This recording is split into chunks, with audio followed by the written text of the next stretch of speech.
ఏంటి సంబంధం, మాకేం సంబంధం, అసలు మాకేం సంబంధం, వాళ్ళు ఎందుకు మీరు ఆ విధంగా మా మా మా సంస్థ మీద దాడి చేస్తారు?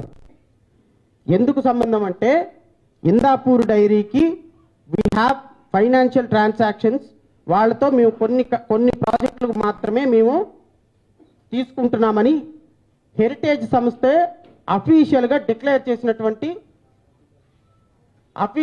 డిక్లేర్ చేసి హెరిటేజ్ సంస్థ ఇచ్చినటువంటి లెటర్.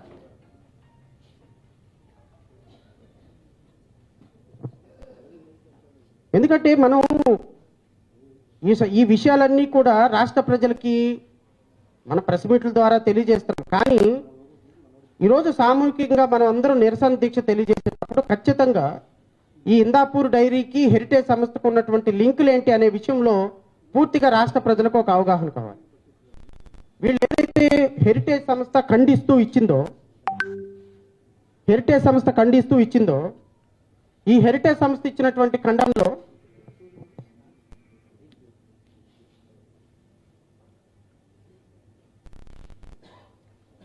ఇది 13/2/2026న చీఫ్ ఎడిటర్ సాక్షి తెలుగు న్యూస్ డైలీ అని ఈ హెరిటేజ్ సంస్థ వాళ్ళు సాక్షి ఛానల్కి ఒక క్లారిఫికేషన్ పంపించారు.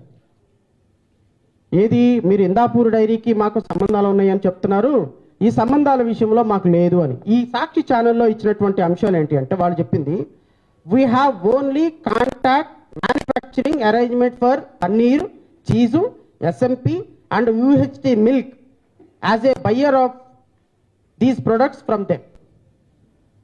హెరిటేజ్ సంస్థతో మాకు 4 ప్రోడక్ట్లకు సంబంధించి వ్యాపార సంబంధాలు ఉన్నాయి. 4 సంబంధాలు ఉంటాయంటే 40 సంబంధాలు ఉంటాయంటే హెరిటేజ్ సంస్థతో మీకు సంబంధాలు ఉన్నాయి. హెరిటేజ్ సంస్థ, ఇందాపూర్ డైరీ రెండు కలిపి మ్యానుఫ్యాక్చరింగ్ చేసేదే నెయ్యి.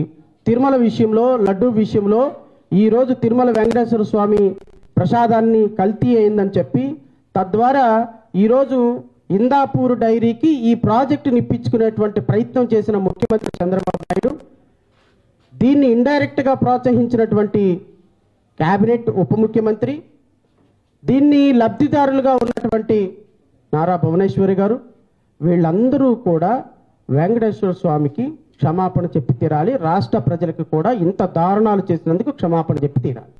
ఈ లడ్డూ విషయంలో ఇంతకు మించి నేను రాష్ట్ర ప్రజలకు క్లారిటీ ఇవ్వలేము.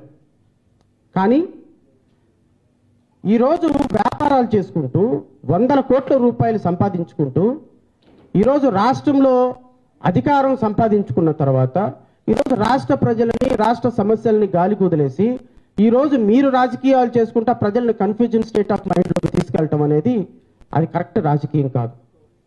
దీన్ని ఒక రాజకీయ పార్టీగా మనం ఖచ్చితంగా ఖండించాలి. ఎందుకు అంటే అధికారాన్ని కోరుకునేటువంటి మనలాంటి రాజకీయ పార్టీకి ప్రతి సమస్య, ప్రజలతో ముడిపడిన ప్రతి విశ్వాసం కూడా అత్యున్నతమైనది. సో ఈ అంశాల మీద మన రాష్ట్ర పార్టీ ఉపాధ్యక్షులు దాడిశెట్టి వీరబాబు గారు కూడా ఒక పోలీస్ కంప్లైంట్ ఇచ్చారు. సిబిఐకి హ్యాండ్ ఓవర్ చేయండి, అసలు ఇందాపూర్ లడ్డూకి వీళ్ళకి ఉన్నటువంటి సంబంధాలు ఏంటి, ఏ విధంగా దీని మీద ఇన్వెస్టిగేషన్ చేయాలి. సో ఇందాపూర్ డైరీ అండ్ ఈ హెరిటేజ్ సంస్థలకు మధ్య జరిగినటువంటి ఒప్పందాల మీద కూడా ఇన్వెస్టిగేషన్ చేయాలి. రాష్ట్ర ప్రజలకి ఎందుకు ఇంత దారుణంగా దాడి జరిగింది నేను అడుగుతున్నా. గత వారం 10 రోజుల నుంచి ప్రజల డబ్బుతో, ప్రజల రూపాయి కష్టపడి కట్టిన డబ్బులతో అసెంబ్లీ సమావేశాలు నిర్వహిస్తుంటే కోట్ల రూపాయలు ఖర్చు పెట్టి అసెంబ్లీ సమావేశాలు నిర్వహించి ఏం చర్చిస్తున్నారండి అక్కడ? అసలు ఏమైనా ప్రజా సమస్యలు చర్చకు వస్తున్నాయా? ప్రజలకు సంబంధించిన సమస్య ఒక్కటి చర్చకు వస్తుందా? ఈ రోజు వరకు ప్రజా సమస్యలు చర్చించకుండా ప్రతిరోజు అసెంబ్లీలో ఉన్నటువంటి సమయాన్ని నాశనం చేసి, అసెంబ్లీలో ఉన్నటువంటి సమయాన్ని చిన్న కార్యక్రమాలకి నాశనం చేసి, ఈరోజు ప్రతి ఒక్క రూపాయి ప్రజల డబ్బుని నాశనం చేసి ఈరోజు రాష్ట్ర ప్రజలకు ఏం సంకేతం ఇస్తున్నాం మనం? సో ఖచ్చితంగా దీని మీద ఇక్కడ విఘ్నులైనటువంటి పెద్దలు, మన పార్టీ కార్యకర్తలు దీని మీద ఖచ్చితంగా ఒక ప్రణాళిక సిద్ధం చేయాలి. మీరందరూ కూడా దీని మీద ఖచ్చితంగా మాట్లాడి రాష్ట్ర ప్రజలకి మన పార్టీ తరఫున ఏం చేయగలం, మన పార్టీ దీన్ని ఏ విధంగా ఖండిస్తుందనే దాని మీద ఒక సందేశం ఇవ్వాలి అని చెప్పి నేను మనస్ఫూర్తిగా కోరుకుంటూ ఈ సమావేశంలో అంటే చాలామంది అంటే లడ్డూ సమస్య కాబట్టి లడ్డూని ఒక ఈ దీన్ని పెద్ద సీరియస్గా పట్టించుకున్న పాపం పోలా. రాజకీయ పార్టీలు వాళ్ళ అంశాల్లో వాళ్ళు ఉన్నాయి. బట్ మనం అయితే ఈ వెంకటేశ్వర స్వామి ప్రతిష్టను దెబ్బతీసే ఈ అంశాన్ని చాలా సీరియస్గా తీసుకున్నాం కాబట్టి మనం మిగతా రాజకీయ పార్టీలను కూడా ఆహ్వానించలేదు. ఎందుకు ఆహ్వానించలేదంటే ఇది మన పార్టీ ప్రజలకి ఒక మంచి సందేశం ఇవ్వాలి అంటే మిగతా రాజకీయ పార్టీలన్నీ కూటమిలోనే ఉండిపోయినాయి.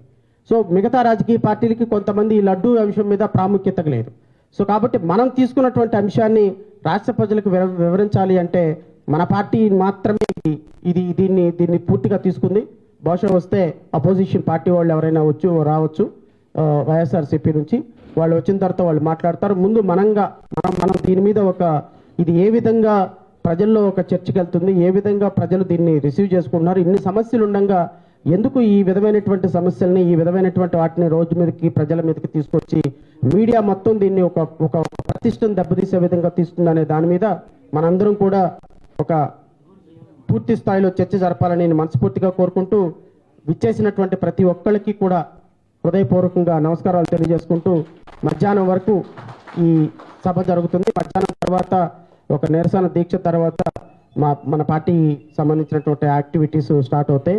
సో ఈ సమస్యని మీరందరూ కూడా అర్థం చేసుకొని తదుపరి చర్చని ముందుకు తీసుకుపోవాల్సిందిగా మనస్ఫూర్తిగా కోరుకుంటూ మరి political affairs committee chairman Enupalli Krishna గారిని కూడా ఈ సమస్య గురించి ఒక క్లుప్తంగా ప్రజలకు వివరించే ప్రయత్నం చేయమని కోరుతున్నాను.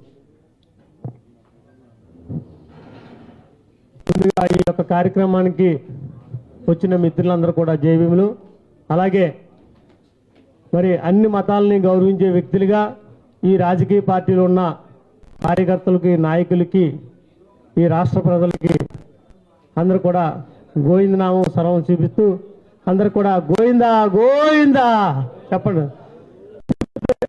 దేవస్థానం మీద ఉన్నటువంటి అభిప్రాయాన్ని ప్రజలకి తెలియపరచడానికి అతి పవిత్రమైన ప్రసాదాన్ని ఈ కూటమి ప్రభుత్వం దుర్మార్గమైన రాజకీయ కుట్రకు తెరలేపి ప్రజల యొక్క మనోభావాలు, ముఖ్యంగా హిందువుల యొక్క మనోభావాలు దెబ్బతీసే విధంగా చంద్రబాబు నాయుడు గారు మరియు సనాతన ధర్మం అని ఊగిపోయే మన పవన్ కళ్యాణ్ గారికి ఒక చెంపదెబ్బగా ఈ యొక్క హిందువుల యొక్క మనోభావాల్ని దెబ్బతీసే విధంగా చేసినందుకు జై భీమరావు భారత్ పార్టీ